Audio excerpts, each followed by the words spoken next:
바다낚시에 입문하면 맨 먼저 부닥치는 고민이 찌와 봉돌의 매칭입니다. 1호찌에 1호 봉돌 달고 3비찌에 3비 봉돌 달고 B찌에는 B 봉돌 달면 되는 것 아니에요? 네, 그렇게 간단하면 얼마나 좋겠습니까마는 안타깝게도 그렇지가 않습니다. 우선 봉돌이 한 종류만 있는 게 아니고 수중찌와 좁쌀 봉돌로 나뉘기 때문에 수중찌 플러스 좁쌀 봉돌 무게를 합산해서 찌의 부력과 맞춰야 됩니다. 즉 1.5호 구멍찌에 매칭시키는 봉돌은 1호 수중찌 플러스 5비 좁쌀 봉돌이 될 수도 있고, 또 1.25 플러스 4비 봉돌이 될 수도 있고, 혹은 1.5 수중찌 플러스 G3 이하의 극소형 좁쌀 봉돌이 될 수도 있습니다. 수중찌를 안 쓰는 저부력찌도 이 봉돌 매칭이 쉽지만 않습니다. 3비찌에 3비 봉돌 달아서 깔끔하게 끝내면 될 텐데, 3비 정도의 무거운 봉돌을 목줄에 달면은 그 봉돌 부위가 너무 빨리 가라앉기 때문에 더 작은 봉돌 2개로 나누어서 물리는 경우가 많습니다. 이때 3비 봉돌을 나누는 방법도 여러 가지여서 2B 플러스 G4로 나누거나, 아니면 B 플러스 G1으로 나누거나, 아니면은 G2 봉돌 3개로 분할해서 나누는 다양한 방법을 선택할 수가 있습니다. 가장 큰 문제는 흔히 알고 있는 이 구멍찌의 부력의 봉돌의 무게를 맞추는 게 올바른 매칭 방식이 아니라는 겁니다. 그와는 반대로 먼저 봉돌의 무게를 먼저 정해놓고 그 봉돌에 맞는 찌의 부력을 고르는 게 정확한 매칭 방법이라고 할 수 있습니다. 오늘 이 시간에는 좁쌀 봉돌 사용법 두 번째 강의, 좁쌀 봉돌의 무게를 선택하는 요령에 대해서 알아보겠습니다.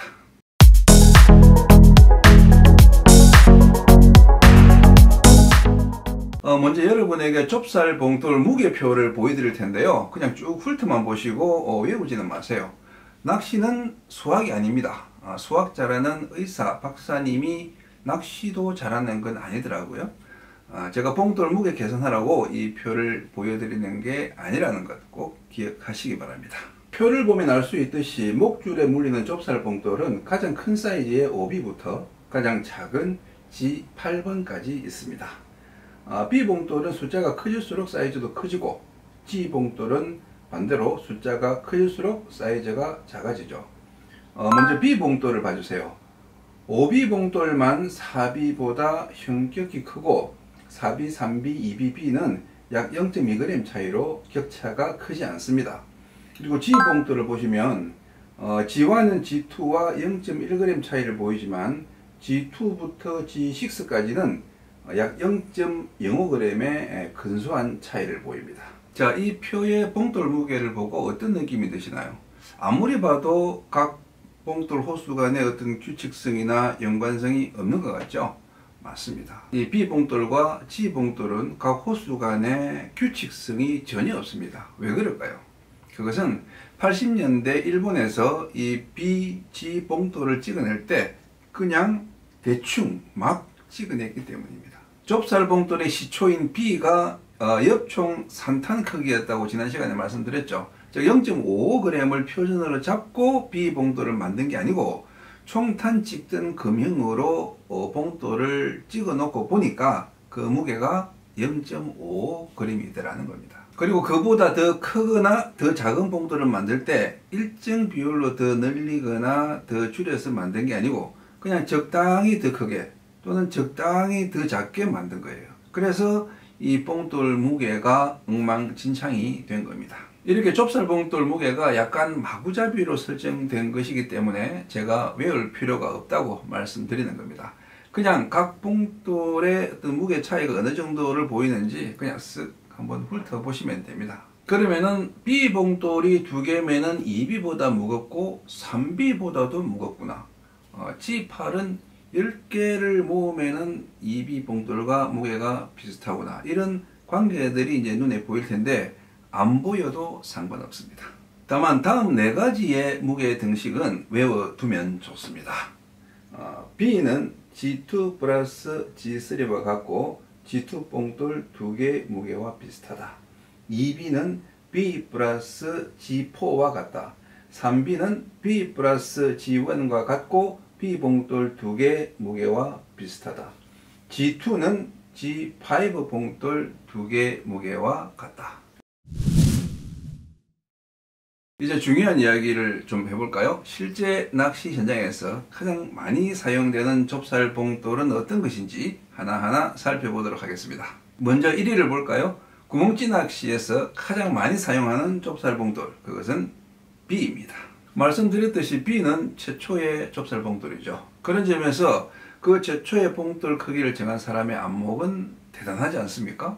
향후 40년간 가장 많이 사용될 봉돌의 크기를 정확히 예측했으니까요. 하지만 비틀어서 생각해보면은 B 봉돌이 먼저 나왔기 때문에 그 뒤에 나온 G나 채비가 B를 기준으로 해서 발전된 측면도 있습니다.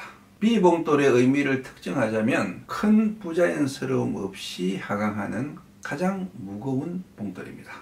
즉 물고기에게 위화감을 주지 않으면서 그러나 꽤 빠른 속도로 깔아앉힐 수 있는 봉돌이자 큰 봉돌과 작은 봉돌의 경계에 있는 봉돌이라고 할 수 있습니다. 그래서 초보자분들이 목줄에 어떤 봉돌을 물려야 할지 모르겠다 싶으면은 그냥 B 봉돌 하나 물려서 사용하면 가장 안전합니다. B 봉돌은 애초에 뱅에돔 낚시용으로 개발됐지만 지금은 뱅에돔 낚시보다 감성돔 낚시의 주력 봉돌로 사용되고 있습니다.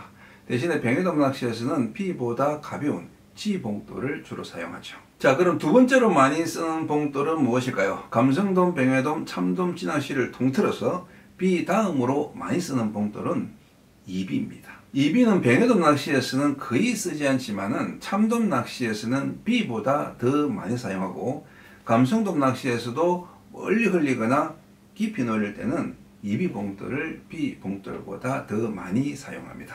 조류나 파도나 바람이 강해서 내 채비가 원활하게 내려가지 않는다 싶을 때는 목줄에 2B 봉돌 하나를 물려주면 좋습니다.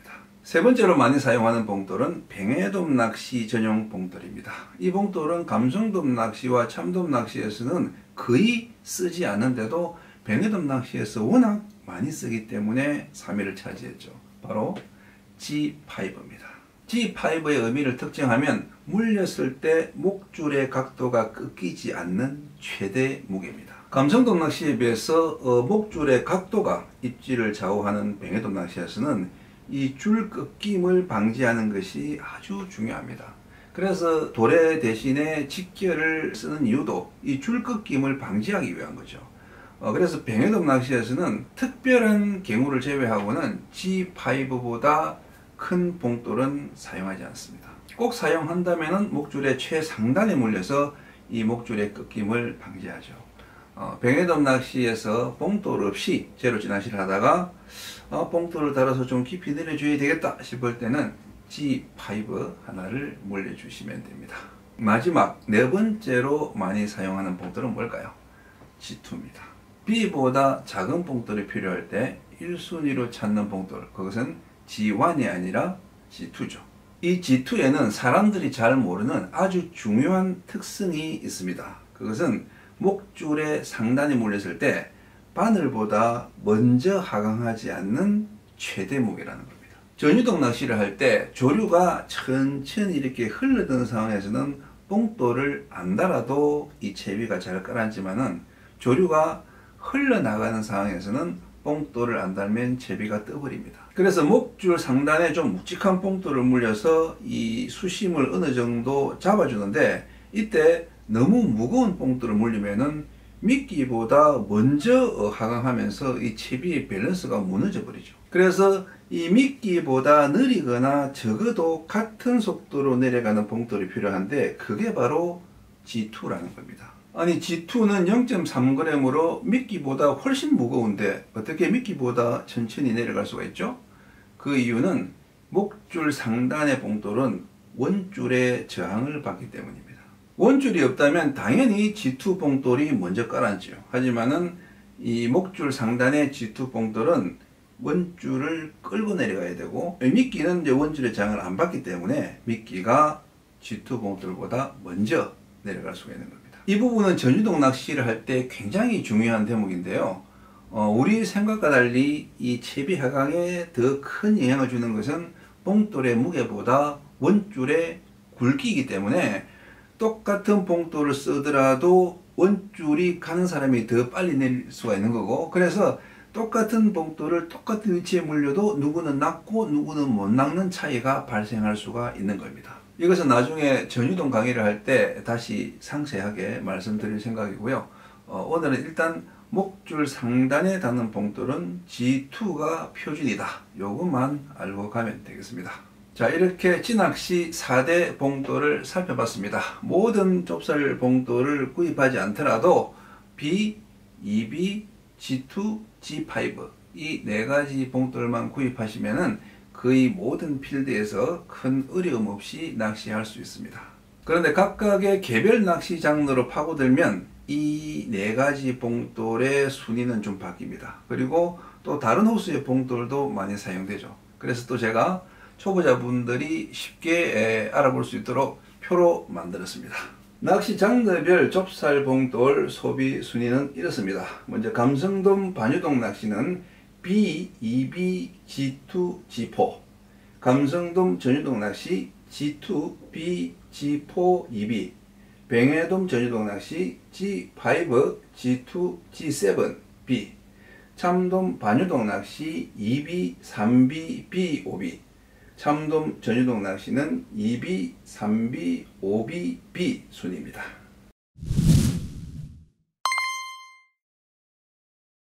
흔히 듣는 질문 중에 EBG에는 어떤 봉돌을 물려야 하나요? 또는 G2G에는 G2 봉돌을 물려야 하나요? 이런 질문이 많은데 순서가 잘못된 겁니다. 이 질문을 올바르게 수정하면 B 봉돌을 물리고 싶은데 어떤 찌를 골라야 하나요? 라고 해야 됩니다. 물고기의 유형청으로 미끼를 안내하는 것은 봉돌이지 찌가 아닙니다. 그래서 중요한 것은 봉돌의 선택이지 찌의 선택이 아니에요. 고수들이 여기서는 1.5찌를 써봐야겠네요 하고 말할 때는 이미 그 사람의 머릿속에 수중찌와 좁쌀 봉돌은 어떤 거를 써야 될지 결정이 되어 있는 겁니다. 그래서 그에 맞는 찌로 1.5호를 고른 상태죠. 하지만은 초보자들은 그런 순서를 모르기 때문에 일단 찌부터 손에 들고 그에 맞는 봉돌이 뭔지 고심합니다. 하지만은 선후가 뒤바뀌어 있기 때문에 해답을 찾을 수가 없는 거죠. 자, 그러면 먼저 봉돌을 결정하는 방법을 알려드리겠습니다. 첫째, 반유동 채비의 좁쌀 봉돌 무게 결정법. 우선 수심에 맞춰 수중찌의 무게부터 결정합니다. 보통 수심 곱하기 0.1을 하면 수중찌 무게가 나오죠. 즉 8m 수심이면 0.85 수중찌, 10m 수심이면 1호 수중찌, 15m 수심이면 1.5호 수중찌가 적당합니다. 그 다음에는 조류와 파도를 보고 좁쌀 봉돌의 무게를 선택합니다. 비교적 잔잔하다 그러면은 B나 그 이하의 봉돌을 선택하면 됩니다. 파도가 일렁인다 그러면은 2B 봉돌이 적합합니다. 그리고 조류가 빠르거나 포말이 찌를 밀어내는 상황이다 그러면은 3B 봉돌을 선택하는 게 좋습니다. 이렇게 수중찌와 봉돌의 무게가 결정되면 그 합산 무게에 맞는 부력의 찌를 선택하면 됩니다. 자, 그러면 연습 삼아서 한번 채비를 세팅해 볼까요? 배에서 내릴 때 선장님이 가까이는 8m, 멀리는 10m 좀 나온다고 이제 수심을 알려주셨어요. 그러면은 수중찌는 0.85나 1호를 사용하면 되겠죠. 그리고 포인트를 둘러보니까 왼쪽에 꽃뿌리 지형은 조류가 빠르고 포말도 좀 있고 오른쪽에 홈통은 조류도 약하고 잔잔합니다. 그래서 처음에는 잔잔한 홈통에서 먼저 낚시를 해보고 입질이 없으면은 왼쪽 꽃뿌리로 가서 조류에 태워서 흘려보기로 합니다. 나중에 멀리 흘릴 것에 대비해서 수중찌는 미리 1호를 선정합니다. 그리고 목줄에 닿는 봉돌은 홈통에서는 B를 사용하다가 나중에 꽃뿌리로 가면은 2B로 바꿔줄 생각입니다. 자, 그렇다면은 찌는 어떤 것을 선택하면 좋을까요? 1호 부력에 2B 이상의 여부력이 있는 실부력 1.25나 1.35찌를 고르면은 적당하겠죠. 자, 그런데 실부력 1.35찌를 가지고 왼쪽 꽃뿌리에서 조류에 흘릴 때는 찌의 부력과 이 봉돌 전체의 무게가 맞아떨어지니까 상관이 없는데 그 찌를 가지고 홈통에서 낚시할 때는 목줄에 B 봉돌 한 개만 물려서 낚시를 하니까 찌의 B만큼의 여부력이 더 남게 되죠. 그래서 이때는 부력 상쇄용 B 봉돌 하나를 찌 바로 밑에 목줄 상단에 물려서 찌의 이 잔존 무력을 잡아주고 낚시를 하시면 됩니다. 그리고 그러다가 다시 이제 포인트를 왼쪽 꼬부리를 옮겨서 멀리 흘리는 낚시를 할 때는 그 부력 상쇄용 B 봉돌을 떼내고 대신에 목줄에 있던 B 봉돌도 2B 봉돌로 교체해 주시면 됩니다. 어때요? 간단하죠? 이렇게 먼저 봉돌을 정한 다음에 찌의 부력을 정해야 바다 상황에 맞는 정확한 채비를 만들 수 있고 낚시하는 도중에 찌를 바꾸는 그런 번거로움도 피할 수가 있습니다. 두 번째, 전유동 채비의 좁쌀 봉돌 무게 결정법. 전유동 낚시의 좁쌀 봉돌 결정은 조금 더 어렵습니다. 전유동의 경우에 이 수중찌를 거의 사용하지 않기 때문에 오로지 좁쌀 봉돌의 무게만 가지고 미끼를 깔아앉혀야 됩니다. 그래서 전유동에서는 이 좁쌀 봉돌의 무게 결정이 정말 중요합니다. 일단 감성돔을 대상으로 두고 설명해 볼게요. 출발은 항상 수심에서부터 시작합니다. 역시 똑같은 조건, 즉 근거리는 8m, 원거리는 10m를 보이는 곳에서 일단은 잔잔한 홈통에서 먼저 낚시하다가 나중에는 본류 주변까지 노려보기로 합니다. 원줄 2 내지 2.5호의 기울지를 쓴다고 가정할 때 수심 8m까지 전유동으로 내려보내려면 G2 봉돌 하나면 충분합니다. 저는 전유동 봉돌을 결정할 때 견제 없이 계속 풀어서 1분 내지 1분 30초 만에 바닥에 닿는 봉돌을 선택합니다. 목줄에 G2 봉돌 한 개를 물리면은 3.5 내지 4m 길이의 목줄이 다 내려서는데 한 30초에서 40초. 그리고 거기서 다시 3m 정도 더 내려가는데 또 30초에서 40초 정도 걸립니다. 하지만 실제로 낚시할 때는 수시로 이 견제 조작을 가해서 채비가 바닥까지 내려가는데 한 2분 정도 걸리게 하죠. 만약 좀 더 멀리 던져서 10m 수심을 노린다면 그때는 G2 대신에 B 봉돌 한 개를 물리면 적당합니다. 그리고 잔잔한 홈통에서 벗어나서 빠른 본류대를 노릴 때는 이미 물려져 있는 B나 G2 봉돌은 그대로 두고 목줄 상단에 B나 2B 봉돌을 추가로 하나 더 물려주면 됩니다. 이런 식으로 낚시할 때 찌는 어떤 부력이 좋을까요? 최대 B 플러스 2B 봉돌을 지탱할 수 있는 3B찌나 4B찌가 좋겠죠. 하지만 실제로는 2B찌로도 충분합니다. 전유동 낚시에서는 봉돌이 찌 부력보다 무거워도 뒷줄을 풀어주면은 이 찌가 잠기지 않기 때문에 충분히 사용할 수가 있습니다.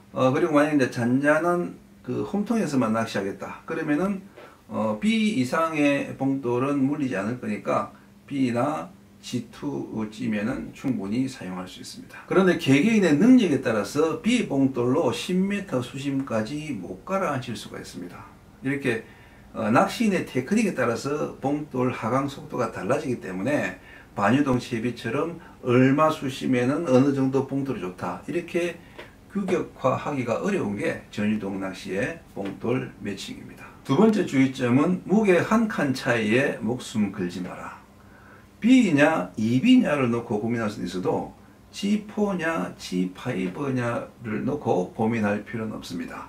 G3 밑에 봉돌들은 그 무게 차이가 아주 미미하기 때문이죠. G5 봉돌이 목줄이 꺾이지 않는 최대 무게라고 했는데 그러면은 G4 봉돌을 달면 목줄이 꺾여서 병해돔을 못 낚느냐? 꼭 그런 것은 아니라는 겁니다. 조류가 목줄을 밀어서 줄이 사선을 그리면은 G4 봉돌에도 줄 꺾임이 없을 수가 있고 조류가 전혀 없고 목줄이 아주 가늘면은 G5 봉돌에도 목줄이 꺾일 수가 있습니다. 보통 병해돔 낚시에서 G5와 G2를 많이 쓰지만은 어떤 분은 G6와 G3를 많이 쓸 수도 있습니다. 그렇다고 그분이 틀렸다고 말할 수 없습니다. 그래서 G봉돌은 다 사지 말고 한 칸씩 건너서 구입하는 게 좋습니다. 즉 뭐 G1, G3, G5, G7으로 봉돌통을 채우거나 아니면은 G2, G4, G6, G8 이런 식으로 이제 그 봉돌통을 갖춰 두면 낚시 현장에서 봉돌을 결정할 때 더 빨리 봉돌을 선택할 수 있습니다. 셋째, 봉돌은 안다는 게 자연스럽다는 편견을 버려라. 봉돌은 찌낚시에 필요하기다. 봉돌은 안다는 게 가장 자연스럽다. 이렇게 말씀하시는 분들이 많은데 그렇지 않습니다. 만약에 낚싯줄이 없다. 그러면은 봉돌이 없는 미끼가 단연코 자연스럽겠죠. 하지만은 모든 미끼는 낚싯줄에 속박되어 있기 때문에 그 움직임이 완전히 자연스러울 수가 없습니다. 그래서 오히려 그 낚싯줄이 조류나 파도에 휘날릴 때는 봉돌을 달아서 그 움직임을 잡아줄 때 미끼가 더 자연스러운 움직임을 보여줄 수가 있는 거죠. 적절한 예인지는 모르겠는데 해녀들이 이 납덩어리를 허리에 차야 수중에서 몸의 부력을 잡아서 자유롭게 작업을 할 수가 있듯이 이 미끼도 봉돌의 도움을 받아서 그 낚싯줄의 간섭을 줄여줄 수가 있습니다. 뱅에돔 낚시는 띄울 낚시를 주로 하니까 봉돌을 달지 않고 낚시하는 게 유리합니다. 또 특히 이 긴꼬리 뱅에돔은 무봉돌 채비에 입질이 잦은 경향이 뚜렷합니다. 하지만 감성돔 낚시는 봉돌을 달아주는 게 좋습니다. 요즘 보면 이런 L자형 채비로 감성돔을 노리는 분들이 많습니다. 봉돌을 쓰지 않고 대신 수중지를 바닥까지 내려서 바닥층을 비로 쓸듯이 사사치 탐색한다는 전략이죠. 하지만 이건 지극히 수비적인 포메이션입니다. 공격적 포메이션으로 마리수 입질을 보려면은 봉돌을 달아서 일자형 채비로 빨리 내려주는 게 좋습니다. 그런 실례를 하나 들어볼게요. 꽤 오래전에 완도군 황제도 땅콩섬에서 떼고기를 만난 적이 있는데 그때 인천에서 온 두 분이 감성돔 10마리를 낚아낼 동안 저와 제 일행은 3마리밖에 못 낚았습니다. 똑같은 포인트를 노렸지만 채비가 달랐죠. 인천 분들은 수중지 없이 삼비 봉돌 2개만 목줄에 물린 일자형 채비를 썼고 우리는 1호 수중지에 봉돌을 달지 않은 L자형 채비를 쓴 거죠. 우리는 이 8m 수심의 바닥을 빈틈없이 훑었지만은 낱말에 그쳤고 인천 분들은 바닥에서 살짝 띄운 미끼로 실시 없이 감성돔을 뽑아냈습니다. 봉돌 없이 수중지로 바닥을 꺾는 낚시 방법은 악조건의 해법일 수는 있어도 정상적인 낚시 패턴은 아닙니다. 저는 제가 지금까지 만난 그 감성돔 고수 중에서 봉돌을 안 달고 낚시하는 사람은 한 명도 보지 못했습니다. 특히 초보자들은 좁쌀 봉돌 사용법을 빨리 숙지하기 위해서라도 봉돌을 달아서 정확한 수심을 노리는 연습을 꾸준히 하셔야 됩니다. 자, 다음 시간에는 좁쌀 봉돌 무게 선택보다 더 하이 레벨의 테크닉이죠. 좁쌀 봉돌을 물리는 위치에 대해서 알아보겠습니다.